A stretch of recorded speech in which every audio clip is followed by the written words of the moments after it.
அஸ்ஸலாமுஅலைக்கும் வரஹ்மத்துல்லாஹி வபரகாத்துஹு. இன்றைக்கும் ஒரு ஈஸியான, டேஸ்டியான, இன்ட்ரெஸ்டிங்கான ரெசிபியோடு சந்திக்கிறதுல சந்தோஷம். அல்ஹம்துலில்லாஹ். ஷார்ட் டைமில் விசிட்டர்ஸ் வரண்டப்போ நான் குயிக்காக செஞ்செடுத்த ஒரு மக்லூபா ரெசிபியை தான் இன்றைக்கி ஷேர் பண்ணிக்கிறேன். மக்லூபா செய்ததுக்காக ஒரு பேனில் எண்ணெயை சூடாகிறதுக்காக ஊற்றிக்கொள்கிறேன். நான் இன்றைக்கி கத்திரிக்காய் 2 இந்த ஷேப்பில் தான் கட் பண்ணியிருந்தேன். எண்ணெய் நல்லா சூடானதும் உப்போ மஞ்சளோ எதுவும் சேர்க்காமல் கத்திரிக்காவை ப்ளேனாக பொரிச்சு எடுத்துக்கொள்கிறேன். நான் ஏற்கனவே என்னோட சேனலில் பீஃப் மக்லூபா ரெசிபி ஒன்று ஷேர் பண்ணிக்கிறேன். சிக்கன் மக்லூபா செய்யும் போதும் கிட்டத்தட்ட அதே ஸ்டெப்ஸை தான் ஃபாலோ பண்ண வேணும். பீஃப் மக்லூபா ரெசிப்பியையும் நான் வீடியோவில் எண்ட் ஸ்க்ரீனில் கொடுத்திருக்கிறேன், செக் பண்ணி பார்த்துக்கோங்க. கத்திரிக்காய் எல்லாம் கோல்டன் ப்ரௌன் ஆகி நல்லா பொரிஞ்சு வந்ததும் இறக்கி கொள்கிறேன். அதே எண்ணெயில் நான் கிழங்கையும் போட்டு பொரிச்செடுத்து கொள்ள போகிறேன். கிழங்கையும் கத்திரிக்காய் மாதிரியே ரவுண்ட் ஷேப்புக்கு தான் கட் பண்ணிக்கிறேன். அதுக்கும் உப்போ மஞ்சளோ எதுவும் சேர்க்காமல் ப்ளேனாக தான் பொரிச்செடுத்து கொள்கிறது.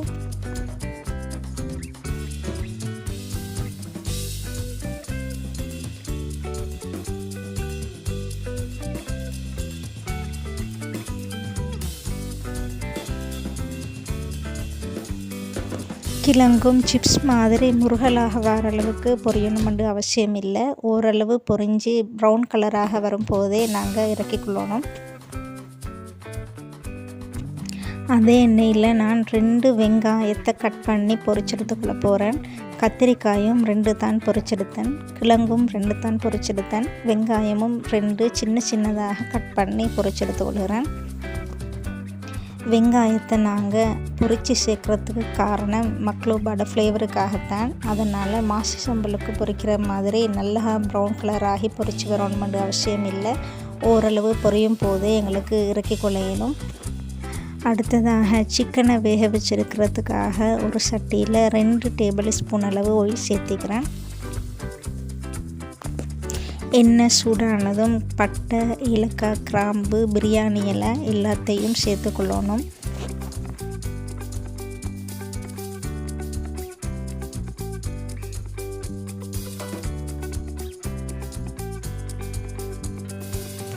கூடவே இஞ்சி பூண்டு இடிச்செடுத்த விழுதுகள் கொஞ்சம் சேர்த்துக்கொள்கிறேன். அதோடையே தாளிக்கிறதுக்காக வெங்காயம் கொஞ்சமும் தக்காளி கொஞ்சமும் சேர்த்துக்கொள்கிறேன். அதுக்கு நான் மிளகாய்த்தூள் ஒரு டேபிள் ஸ்பூன் அளவு கலரிங்குக்காக சேர்த்து கிளறி கொள்கிறேன். மிளகாய்த்தூள் சேர்த்ததுமே சிக்கன் துண்டுகளை சேர்த்து கொஞ்சம் நேரம் வதக்கிட்டு தண்ணி ஊற்றி உப்பு சேர்த்து வேக வச்சு எடுத்துக்கொள்ள இயலும். இன்றைக்கு நான் சிக்கனை பொரிச்சு தான் செய்ய போகிறேன்றதுனால அந்த ஸ்டெப்ஸை ஃபாலோ பண்ண இல்லை. ஃபஸ்ட்டுக்கு தண்ணியை சேர்த்து சிக்கன் துண்டுகளை போட்டு உப்பு போட்டு வேக வச்சு எடுத்துக்கொள்ள போகிறேன். நான் இன்றைக்கி 1 கிலோகிராம் பாஸ்மதி ரைஸில் தான் மக்லூபா செய்ய போகிறது. அதுக்காக 4 லெக் பீசஸில் சிக்கன் துண்டுகள் எடுத்துக்கிறேன். சிக்கனை மூடி 15 நிமிஷத்துக்கு வேக விடுவோம்.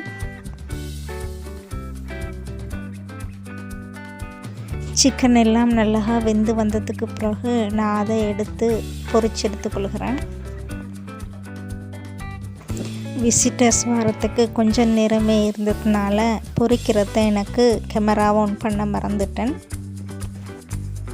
வீட்டில் உள்ளவங்க பொரிச்சுத்தான் சாப்பிட விருப்பம்ன்றதுனால நான் சிக்கனை பொரிச்செடுத்தேன். பொரிக்காமலும் அடுத்த ஸ்டெப்ஸை ஃபாலோ பண்ணி எங்களுக்கு மக்லூபாவை செஞ்சு கொள்ள இயலும்.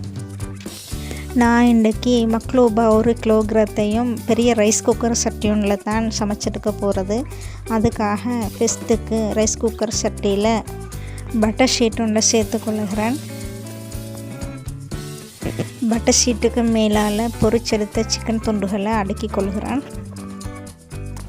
ஏற்கனவே நாங்கள் பொரித்து வச்சுக்கிற கத்தரிக்காய், கிழங்கு, வெங்காயம் எல்லாத்தையும் அடுத்தடுத்ததாக நாங்கள் அதிலேயே சேர்த்துக்கொள்ளுவோம். நாங்கள் அரேபியன் ஸ்டைலில் பிரியாணி செய்கிறதா இருந்தால் நிறைய ஸ்டெப்ஸ் ஃபாலோ பண்ண வேண்டி வரும். தயிர் சேர்க்க வேணும், கட்டாயம் நெய் சேர்க்க வேணும், தாளிக்க வேணும். இந்த மாதிரி ஸ்டெப்ஸ் எதுவும் ஃபாலோ பண்ண தேவை இல்லாமல் ஈஸியாக செஞ்சுருக்கக்கூடிய ஒரு மெத்தட் தான் இந்த மக்லூபான்றது. பிரியாணி மாதிரி தம் போட்டு டைம் எடுத்து எங்களுக்கு சமைக்க தேவையில்லை என்றாலும் ஈஸியாக செஞ்செடுத்தாலும் கூட இதுவும் பிரியாணி ஃப்ளேவரோட அதே மாதிரி டேஸ்ட்டாக இருக்கும்.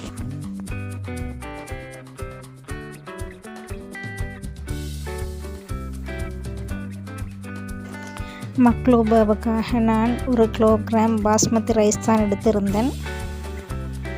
கழுவி சாதாரண தண்ணியில் 10 நிமிஷம் அளவு ஊற வச்சுருந்தேன். ஊற வச்சு தண்ணியெல்லாம் வடிகட்டினதுக்கு பிறகு அரிசிக்கு நான் பிரியாணி மசாலா 2 டேபிள் ஸ்பூன் அளவு சேர்த்துக்கொள்கிறேன்.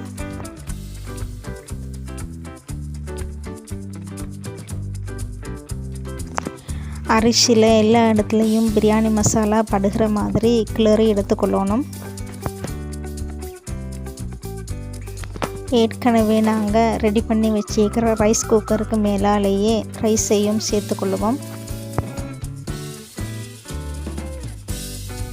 ரைஸை சேர்த்து எல்லா பக்கமும் பரவுற மாதிரி பரத்தி விட்டதுக்கு பிறகு தண்ணி சேர்த்துக்கொள்ளணும்.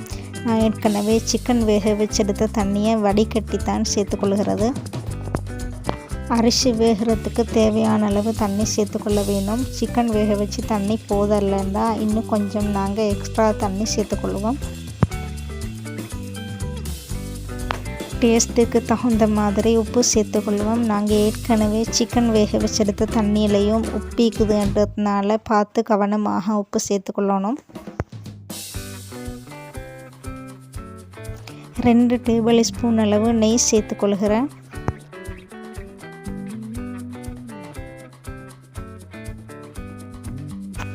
பிரியாணி கலரிங்கோ ஃபுட் கலரிங்கோ விருப்பமெண்டால் சேர்த்துக்கொள்ள இயலும். நான் குங்குமப்பூ கொஞ்சம் கரைச்சி சேர்த்துக்கொள்கிறேன்.